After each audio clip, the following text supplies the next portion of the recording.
Jesús es Dios.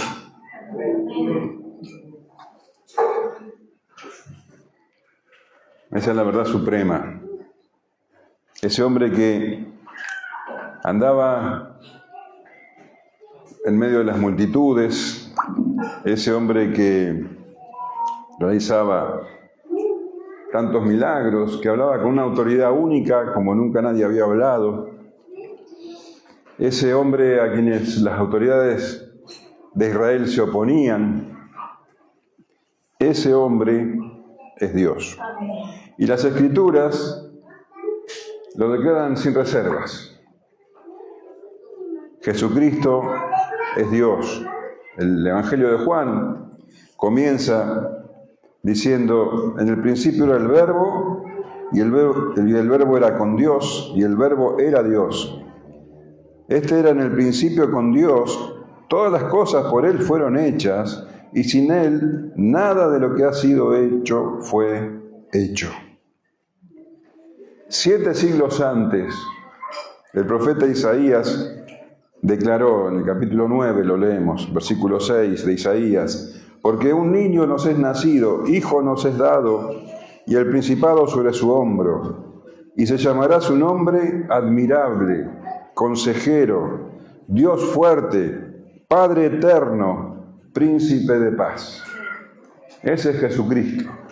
Jesucristo es Dios, Dios entre nosotros, Emmanuel.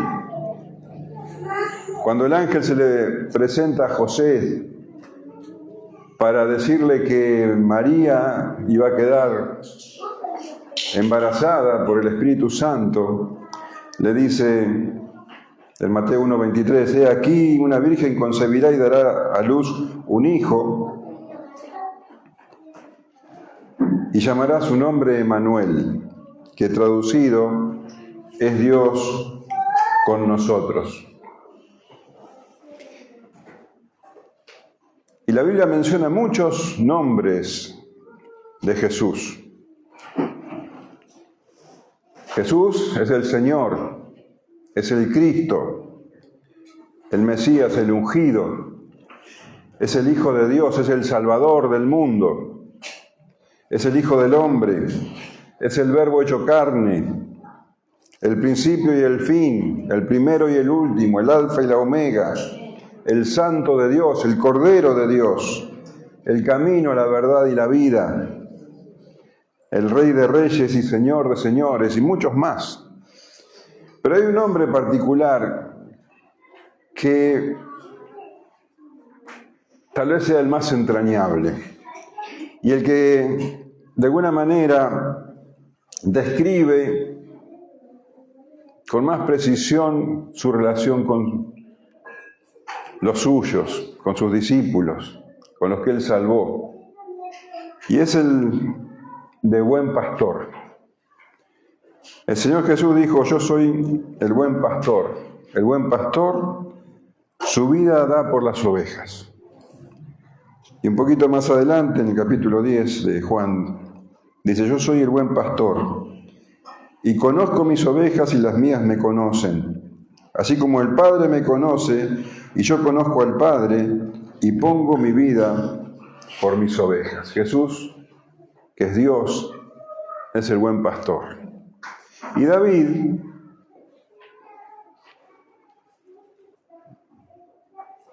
escribió: el Señor es mi pastor. Él tenía tanta confianza en Dios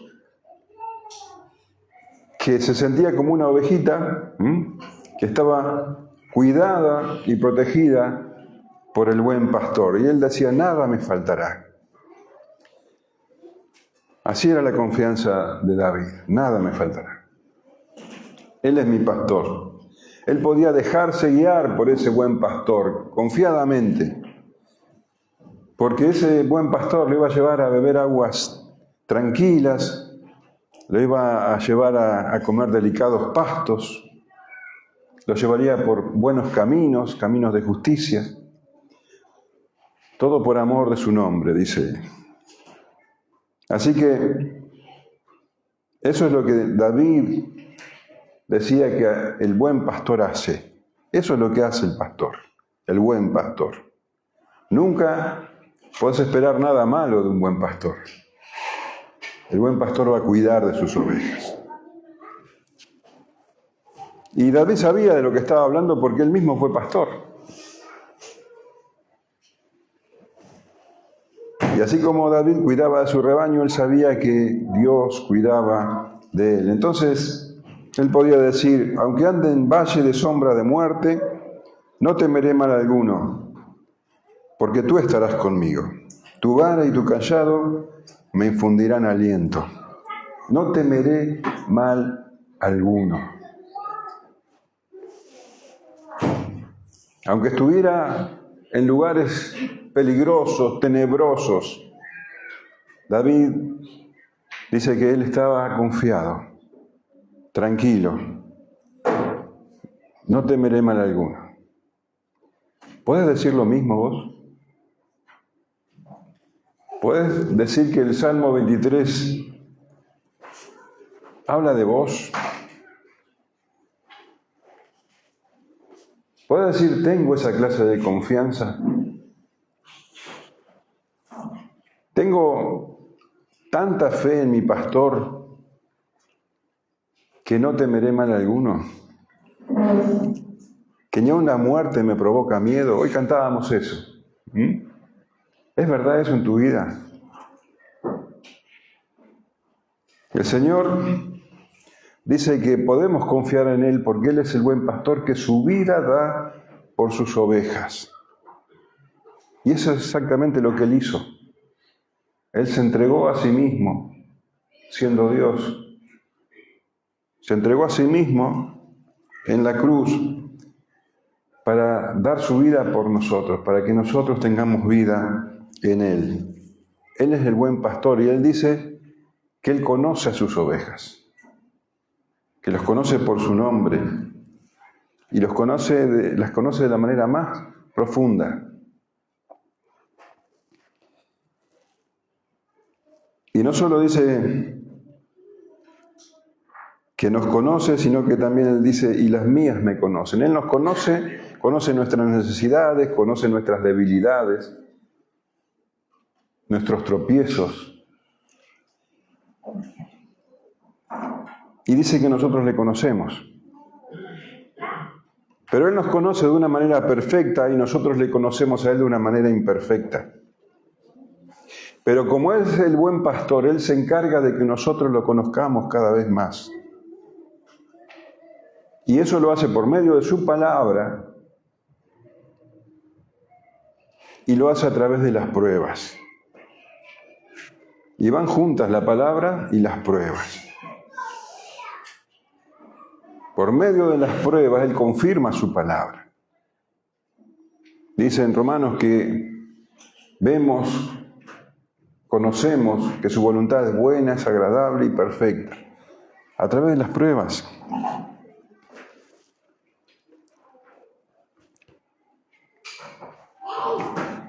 El apóstol Pedro escribe en su primera carta, aunque ahora por un poco de tiempo, si es necesario, tengáis que ser afligidos en diversas pruebas, para que sometida a prueba vuestra fe, mucha más preciosa que el oro, el cual aunque perecedero se prueba con fuego, sea hallada en alabanza, gloria y honra cuando sea manifestado Jesucristo. Las pruebas son justamente para eso, para fortalecer tu fe en Jesucristo, para que conozcas más a Jesucristo. Y esa fe es mucho más preciosa que el oro, dice. Y Pedro pasó por muchas pruebas, por pruebas dificilísimas. Él conocía al Señor Jesús y estuvo con Él y caminó con Él durante 3 años, pero lo conocía de una manera imperfecta. Y el Señor fue puliéndolo por medio de pruebas. Y pruebas difíciles como la que vamos a leer ahora. Estamos leyendo el Evangelio de Marcos, el capítulo 4. Vamos a leer ahora desde el versículo 35 hasta el 41. Y dice así: aquel día, cuando llegó la noche, les dijo: pasemos al otro lado.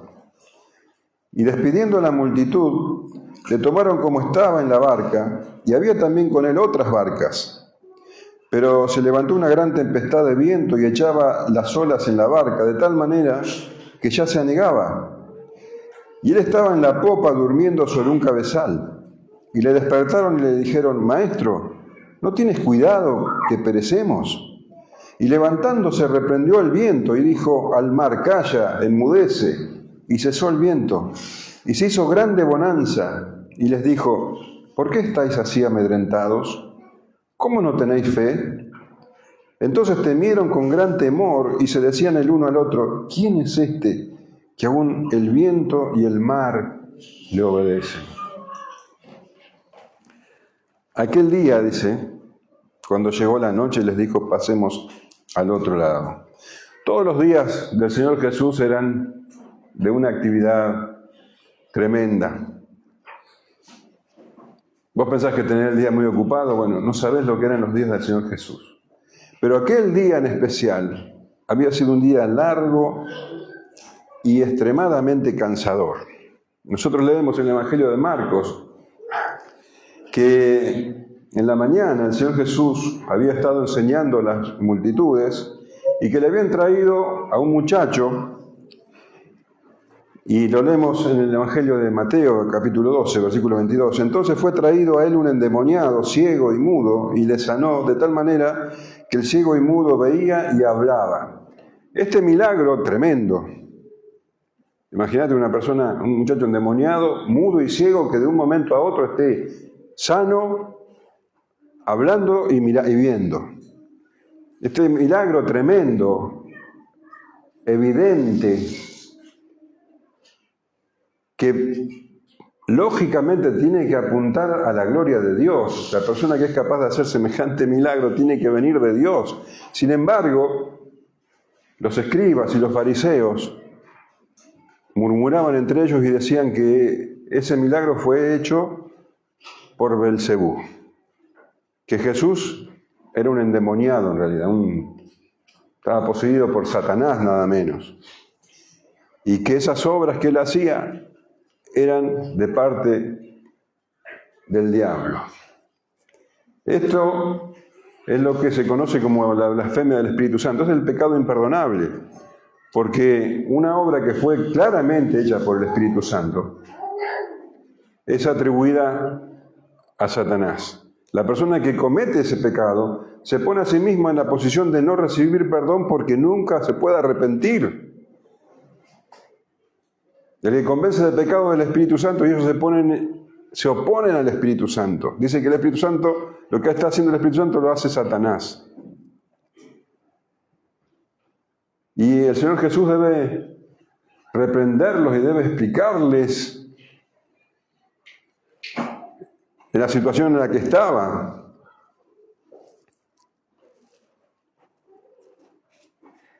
Y después de confrontar a estas personas, el Señor Jesús siguió enseñando.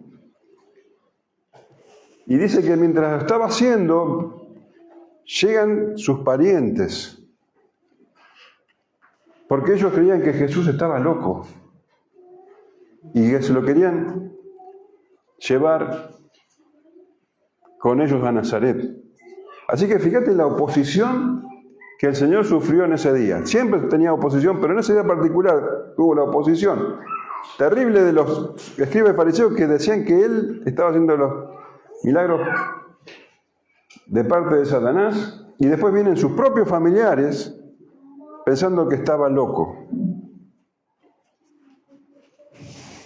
Terrible oposición para ese día.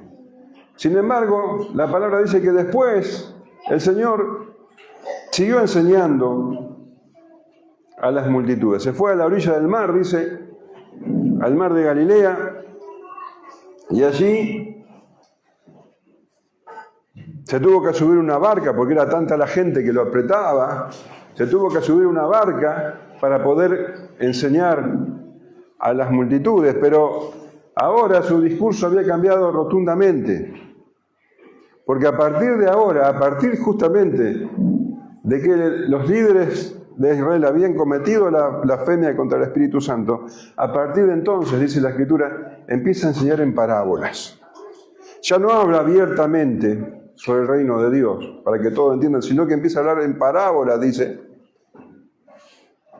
para que aquellos que tienen el corazón cerrado, aquellos que son suelo duro, no comprendan, pero los que sí tienen apertura, interés, a eso sí comprendan.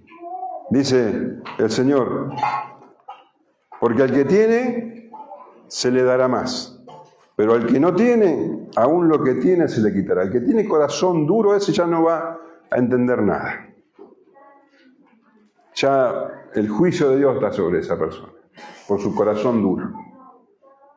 Como estos fariseos que habían cometido el pecado imperdonable. Pero al que no tiene, al que tiene, a ese se le va a añadir más entendimiento, más conocimiento, más amor por Dios. Así que el Señor está hablando a partir de ahora en parábolas. Y dice que después de esto, Él se reunió con sus discípulos a solas, con sus discípulos y algunas personas más, donde les explicó lo que Él había querido decir con esas parábolas. Y después todavía vuelve a la orilla del mar a atender nuevamente las multitudes. Así que imagínate lo que fue ese día para el Señor Jesús. Desde la mañana hasta la noche, con una actividad febril, atendiendo constantemente a personas. Realmente el Señor es completamente Dios, pero también completamente hombre. Físicamente estaba cansado, muy cansado. Así que, leyendo la palabra, dice, aquel día cuando llegó la noche, ese día especial, cuando llegó la noche, les dijo, pasemos al otro lado. El Señor no descansa. Después de semejante día, el Señor dice, bueno, ahora tenemos que pasar al otro lado. Mateo, en el pasaje paralelo, dice, viéndose Jesús rodeado de mucha gente, mandó pasar al otro lado. Al otro lado tenían que ir, o sea, tenían que cruzar el mar de Galilea o el lago de Galilea, porque en realidad era un lago, pero se llamaba mar de Galilea. Tenían que cruzar del otro lado, porque del otro lado el Señor tenía una misión que cumplir todavía. El Señor tenía bien claro lo que debía hacer. Del otro lado, ¿sabes quién lo estaba esperando? Del otro lado tenía una cita divina. Tenía que ir al otro lado porque había un hombre que estaba acosado por una legión de demonios en Gadara. El Señor tenía que ir al otro lado del lago. Ese hombre, ese gadareno, después se iba a transformar en un evangelista para la región. El Señor tenía que cruzar. Entonces, esa noche, el Señor, después de haber estado con esa actividad tan febril, de haber sufrido tanta oposición, dice, bueno, pasemos del otro lado. Él estaba predicando en una barca, ¿te acordás? Seguramente que era la barca de Pedro y su hermano Andrés, o la de Juan y su hermano Jacobo, porque eran pescadores. Así que se subió a la barca y esta era una ocasión perfecta para que él pudiera descansar un poco en ese trayecto. Y despidiendo a la multitud, dice Marcos, le tomaron como estaba en la barca y había también con él otras barcas. O sea, nos cuenta que él estaba despidiendo a la multitud, pero evidentemente la multitud no se iba, la gente lo seguía buscando de él, y dice que tuvieron que tomar la iniciativa los discípulos. Dice, lo tomaron como estaba. La tuvieron que tomar, separar a la multitud y subirlo a la barca porque la gente no lo dejaba. Y tal como estaba, cansado, necesitado de sueño, así como estaba, dice, lo subieron a la barca.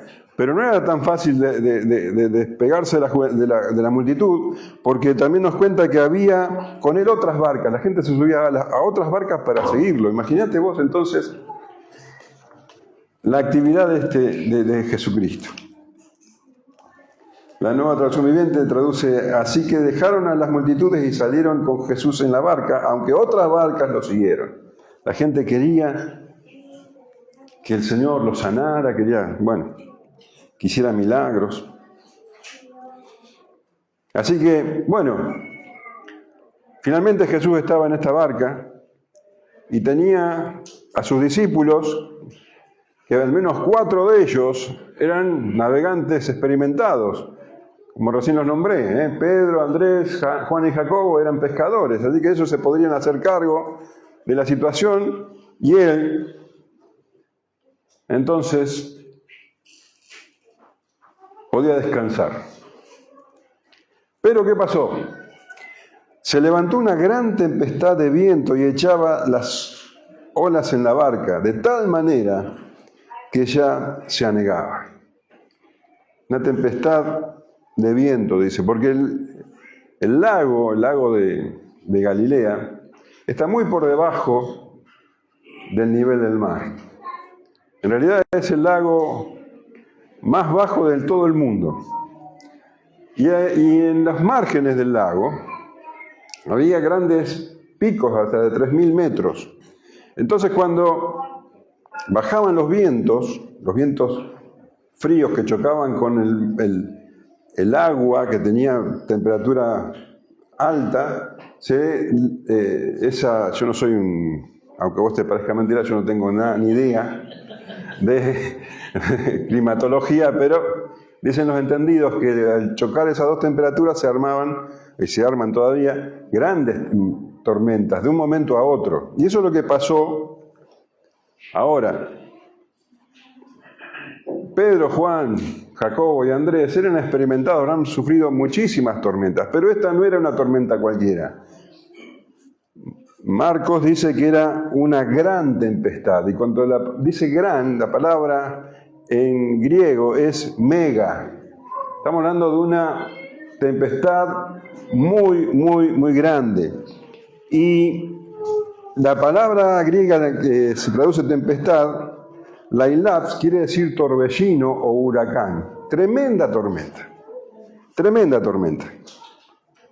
Las olas eran enormes y la barca, un bote grande, era un juguete en medio de las aguas. Y Marcos dice que se anegaba, esto quiere decir que se llenaba de agua, así que podemos imaginarnos a los discípulos desesperados tratando de sacar el agua del bote y no conseguirlo porque se volvía a llenar. Una tormenta tremenda que excedía por completo las capacidades y la experiencia de estos discípulos. Aunque tenían años de mar, algunos estaban en pánico. Algunos comentaristas dicen que el que envió esta tormenta es el diablo, que Satanás quería impedir que Jesús llegara a Galilea, porque en Galilea justamente yo les conté, a Gadara, porque en Gadara ya les conté lo que lo esperaba. Pero nunca pensé eso, el que está al control de todo es el Señor, la Escritura es muy clara. Dios está al control de todas las cosas, también de los vientos y de las tormentas. El Salmo 48:7 dice: con viento solano quiebras tú las naves de Tarsis. En el Salmo 78:26 dice: movió el solano en el cielo y trajo con su poder al viento sur. Dios lo hace. En Jonás, versículo 4 dice, capítulo 1, versículo 4 dice, pero Jehová hizo levantar un gran viento en el mar, y hubo en el mar una tempestad tan grande que se pensó que se partiría la nave. Dios envía el viento, Dios envía la tempestad. Dios está al control de todas las cosas y hace todas las cosas conforme ¿a qué? A su propósito. Y Él había determinado que los discípulos tuvieran que atravesar por esta tormenta. Así que la barca estaba siendo azotada por olas inmensas y se estaba inundando. Desde el punto de vista humano, estos hombres estaban corriendo peligro de muerte y así lo sentían ellos. Estaban en pánico. Y a pesar de esa terrible tempestad, había alguien durmiendo muy plácidamente. Dice, y él, hablando de Jesús, estaba en la popa durmiendo sobre un cabezal. Y le despertaron y le dijeron, Maestro, ¿no tienes cuidado que perecemos? Así que el agua estaba entrando por todos lados, la barca se estaba azotada por los vientos, subiendo, bajando, y Jesús durmiendo plácidamente en la popa. ¿Qué es la popa? ¿La de los navegantes? La parte de atrás del barco. Bueno, ¿ves? Ya vas aprendiendo cosas nuevas. Él estaba en la parte de atrás del barco durmiendo plácidamente. Los discípulos en pánico. Hay un contraste bien claro entre la paz del Señor y el pánico de los discípulos. Estaban alterados, alarmados, temiendo la muerte, llenos de confusión, y el Señor durmiendo, tranquilo, confiado.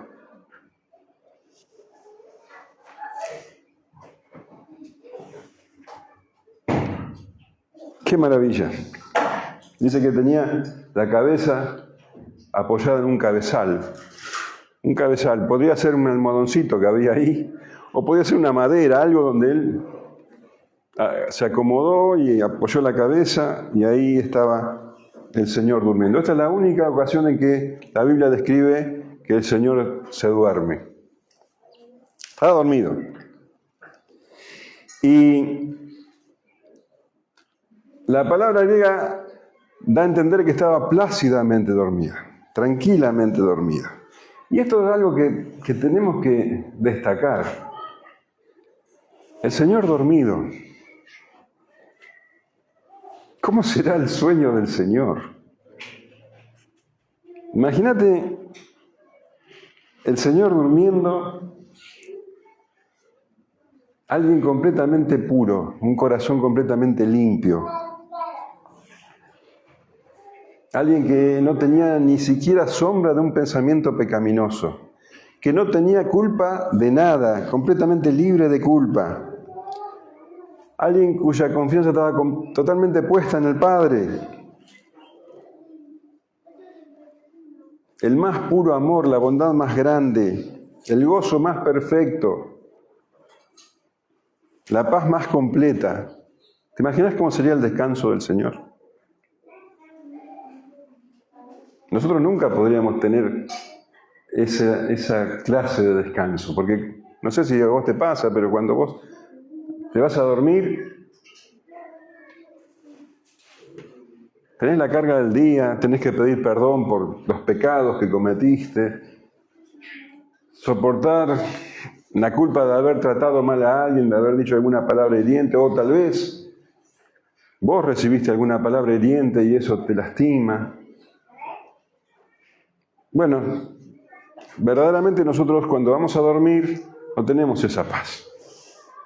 Tal vez tu sueño sea bueno, pero nunca podrías tener ese nivel de descanso del Señor. Pero ¿sabes qué? Llegará el día en que conozcas esa clase de descanso. Cuando el Señor venga, y nosotros estemos con Él para siempre, vamos a conocer lo que es tener un corazón limpio, una mente limpia, sin culpa. Así que el Señor estaba en el sueño más profundo, la nave siendo sacudida de aquí para allá y el Señor durmiendo. Pero lo que no pudo hacer la tempestad lo hicieron los discípulos con su miedo y su pánico. Entonces dice que fueron y le dijeron: Maestro, ¿no tienes cuidado que perecemos? Ellos eran los hombres de mar. Jesús era carpintero. Pero ellos sabían que Jesús no era cualquiera. Ellos lo habían visto hacer milagros tremendos, milagros sobrenaturales. Si había alguien que podía hacerse cargo, era Él. Así que, después de que hicieron todo lo que podían, fueron a reclamarle. Y no lo hicieron con educación, lo hicieron con reproche. Maestro, ¿no tienes cuidado que perecemos? Ahora, hoy hablábamos de que Dios nos pone en pruebas para que conozcamos más al Señor, para que nuestra fe se fortalezca. ¿Qué tendrían que haber hecho ellos en medio de la tormenta? Bueno, lo que ellos tendrían que haber hecho es confiar. Aunque la tormenta haya sido furiosa y las olas grandes, y ante sus ojos las cosas estaban mal, ellos tendrían que haber escuchado lo que el Señor les dijo. ¿Qué les dijo el Señor? Pasemos del otro lado. La palabra del Señor se cumple. El cielo y la tierra pasarán, dice el Señor, pero mis palabras no pasarán. Si el Señor dijo, pasemos del otro lado, es porque iban a pasar del otro lado, al otro lado. Con tormentas o sin tormentas, ellos iban a pasar al otro lado. Tendrían que haber confiado en la palabra del Señor. ¿Qué dice David? Aunque ande en valle de sombra de muerte, no temeré mal alguno, porque tú estarás conmigo, tu vara y tu cayado me infundirán aliento. Bueno, acá teníamos un grupo de personas que no tenían ninguna clase de aliento y que estaban muertos de miedo. Dice, no temeré mal alguno, estaban muertos de miedo, sin ninguna clase de ánimo, así que fueron a despertar desesperados al Señor. Bueno, fueron al lugar correcto, pero con la actitud incorrecta. Maestro, ¿no tienes cuidado que perecemos? Otras traducciones dicen, Maestro, ¿no te importa que nos vayamos a ahogar?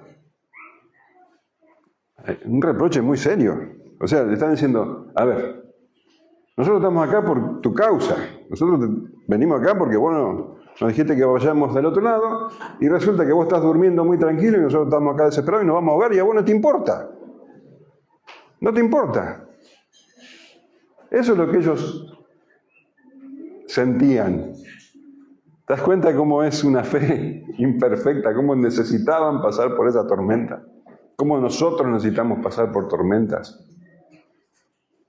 Porque no me digas que vos nunca pensaste algo parecido. No me digas que vos en tu vida nunca sentiste que el Señor estaba ausente. Y tal vez vos orabas y sentías que al Señor no le importaba tu situación. Tal vez nunca lo dijiste con palabras, pero tal vez en tu corazón vos sentías, no le importo a Dios. Soy demasiado pequeño, demasiado pecador, Dios no me escucha. Así que estos hombres fueron con reproche al Señor.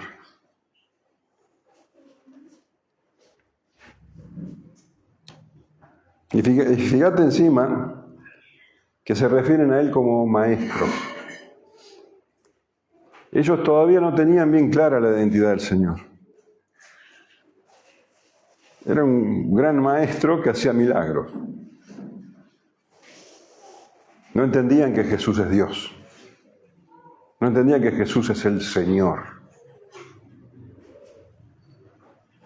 ¿No te importa, maestro, no te importa que nos vayamos a ahogar?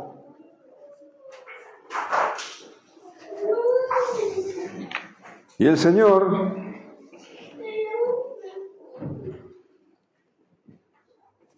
¿qué hizo? Se quejó que una vez que podía dormir lo despertaban. No, el Señor se levantó. El Señor es el Señor. El Señor Jesucristo es Él, único. El maravilloso Señor Jesús. El buen pastor. Y levantándose, reprendió al viento y dijo al mar, calla, enmudece, y cesó el viento y se hizo grande bonanza. La barca nunca estuvo en peligro.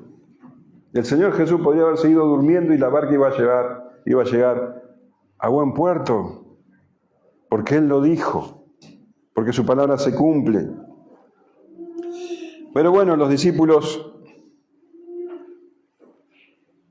todavía no confiaban en Él. Y el Señor se levantó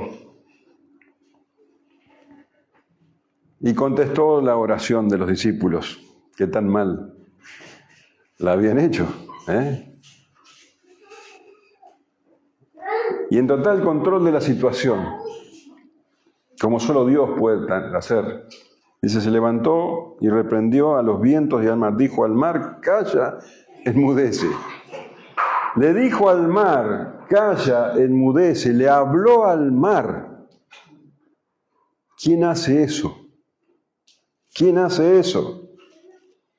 Era tal su autoridad que el viento y el mar le obedecieron. Ahora, seguramente vos sabrás. ¿Viste cuando te tirás a una pileta? ¿Viste? Una pelopincho chiquita. Vos te tirás y las olas, o sea, el agua, después de que te tiraste el agua por un rato sigue moviéndose, ¿no es cierto? Eso sería lo lógico. Acá hubiera sido lógico que el viento se detuviera y las olas siguieran por un rato. No pasó eso. Inmediatamente, tanto el viento como las olas obedecieron y dice que hubo grande bonanza.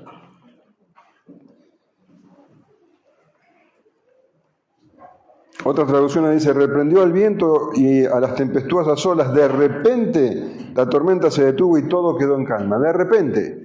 Tal es la autoridad del Señor Jesús que las olas se detuvieron al instante, todo.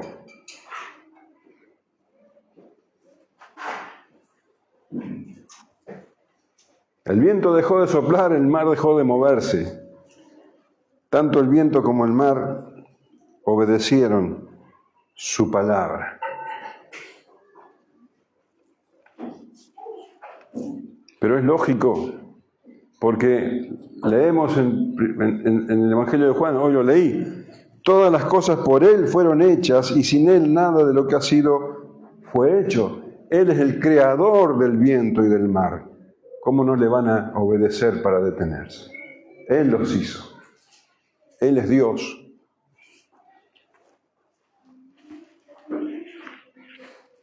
Y les dijo a sus discípulos, ¿por qué estáis así amedrentados? ¿Cómo no tenéis fe? El Señor le dice, no tienen excusa para estar así. Pero en el Evangelio de Mateo, vemos que el Señor Jesús se despierta y en medio de la tormenta les dice palabras parecidas. En medio de la tormenta les dice, ¿por qué teméis, hombres de poca fe? Él les había dicho que iban a cruzar. ¿Por qué tenían miedo? Así que acá el Señor les hace una reprensión. no tienen excusa para tener miedo. Si yo les dije que iban a pasar. Pero como ellos tenían poca fe, la tormenta para ellos fue mucho más real, mucho más concreta que la palabra del Señor. Así que esto tiene que ser para nosotros una buena lección. A ver, ¿qué significa tener poca fe? ¿Cómo podemos definir una persona que tiene poca fe? Bueno, una persona que tiene poca fe hace más caso a la circunstancia que está viviendo que a la palabra escrita, que a la palabra de Dios. Una persona de poca fe se deja llevar por el temor. No cree más en lo que está viviendo que en lo que el Señor dijo. El viernes veíamos con los hombres el Salmo 1. Y el Salmo 1 dice que el hombre que se asienta en la palabra de Dios, que medita en la palabra de Dios, que cree en la palabra de Dios, será como árbol firmemente plantado junto a corrientes de aguas, cuyo hoja no cae, da su fruto a su tiempo y su hoja no cae. Y todo lo que hace prosperará. Un hombre plantado en su fe no es como los que no tienen fe, que dicen que es como la paja que se la lleva el viento, como el tamo que se lo lleva el viento. Y así estaban los discípulos. Como el tamo que se lo lleva el viento. No estaban plantados. Eso es una persona de poca fe. Bueno, así estaban estos discípulos, estos apóstoles. Debían pasar por esta clase de pruebas para poder conocer quién es Jesús y así fortalecer su fe. Años después, el apóstol Pedro escribe en su primera carta y dice: echando toda vuestra ansiedad sobre Él, porque Él tiene cuidado de vosotros. Si hubiera sabido esto en ese momento, él hubiera entendido que Jesús es el buen pastor que tiene cuidado de él. Pero tuvo que pasar por muchas pruebas, duras pruebas, para poder escribir esto. ¿Y vos también? No dudes que has pasado por pruebas y vas a seguir pasando por pruebas. El apóstol Pablo, mirá lo que dice el apóstol Pablo, que la confianza que tenía el apóstol Pablo del cuidado del Señor. En Romanos 8:35 dice: ¿quién nos separará del amor de Cristo? ¿Tribulación o angustia o persecución o hambre o desnudez o peligro o espada? Como está escrito: por causa de ti somos muertos todo el tiempo, somos contados como ovejas de matadero. Antes, en todas estas cosas somos más que vencedores por medio de aquel que nos amó. Por lo cual estoy seguro de que ni la muerte, ni la vida, ni ángeles, ni principados, ni potestades, ni lo presente, ni lo porvenir, ni lo alto, ni lo profundo, ni ninguna otra cosa creada nos podrá separar del amor de Dios que es en Cristo Jesús, Señor nuestro.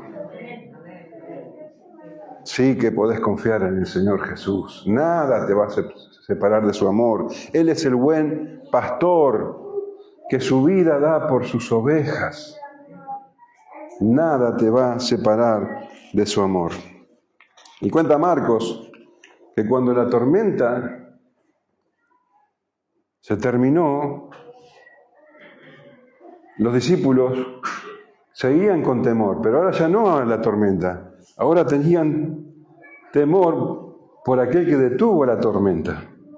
Entonces temieron con gran temor y se decían el uno al otro: ¿quién es este que aún el viento y el mar le obedecen? Estaban llenos de temor y estaban también maravillados. Lucas en el pasaje paralelo dice: y atemorizados se maravillaban y se decían unos a otros: ¿quién es este que aún a los vientos y a las aguas manda y le obedecen? Ahora habían experimentado ellos el milagro del Señor. Y tenían una mezcla de miedo, de reverencia, y estaban comenzando a comprender que Jesús era mucho más que un hombre, un simple hombre. Pasar por esta tormenta hizo que empezaran a comprender algo que hasta ese momento todavía no entendían.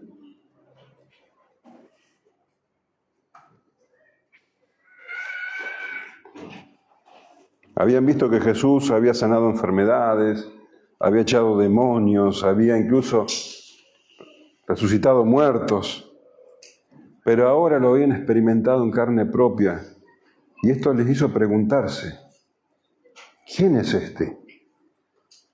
Que aún el viento y el mar le obedecen. ¿Quién es? ¿Quién es este? Y Marcos no responde la pregunta, porque es necesario que cada uno que lee o escucha este evangelio le responda. Jesús es Dios.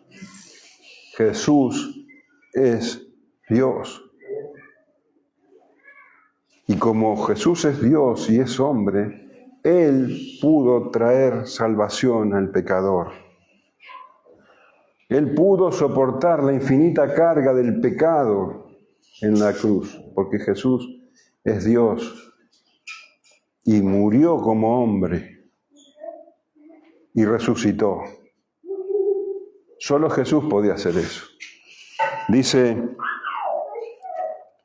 1 Juan 2:2, y Él es la propiciación por nuestros pecados, y no solamente por los nuestros, sino también por los de todo el mundo. Él es el hombre santo, santo y sin mancha, cuya justicia fue imputada a nosotros y nuestro pecado fue sobre Él. Como dice 2 Corintios 5:21, al que no conoció pecado por nosotros lo hizo pecado, para que nosotros fuésemos hechos justicia de Dios en Él. En Él no solamente fuimos perdonados, sino que también hemos sido justificados. Y así es que podemos entrar al trono celestial confiadamente, porque Jesucristo nos dio su justicia.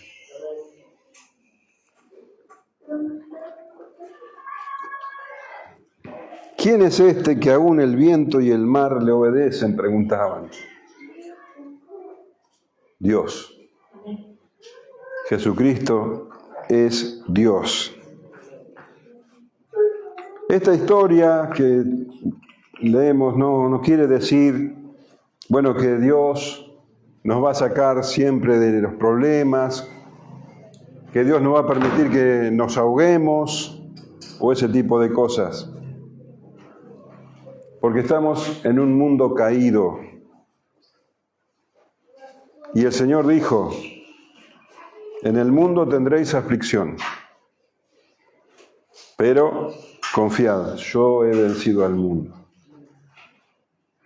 Sí que vamos a atravesar por diferentes circunstancias difíciles.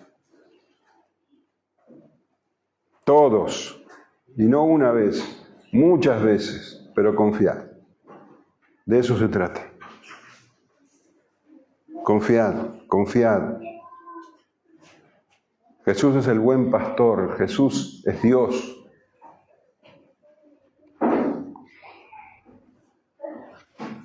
Él está en control de todas las fuerzas del universo.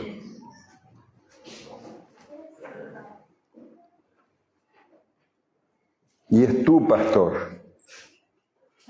Y como buen pastor, Él está logrando que día a día seas más consciente de quién es Él.